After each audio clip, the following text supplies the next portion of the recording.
కొత్త పాట పాడుదాం, పరమ తండ్రి చెంత చేరి విందు పాట పాడుదాం.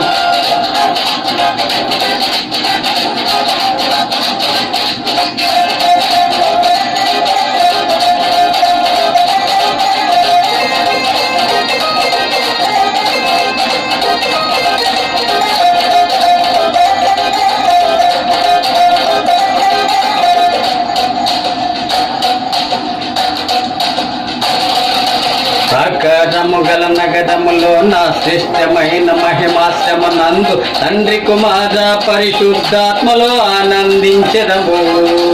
దేవుని ముఖ దర్శనము విడువక అనుదినము అనుక్షణము అలయక ఆయన ఆలయమందే నిలచి ఆరాధించదము. ఆశలమును తనవరుగా మన సియోను రాజు వరుడుగా స్తుతిగానాలు నవగీతాలు యుగ యుగాలు పాడాలిలే. ఆశలమును తనవరుగా మన సియోను రాజు వరుడుగా స్తుతిగానాలు నవగీతాలు యుగ యుగాలు పాడాలిలే. కళ్ళతో వేల కళ్ళతో వేసి క్రీస్తు సంఘం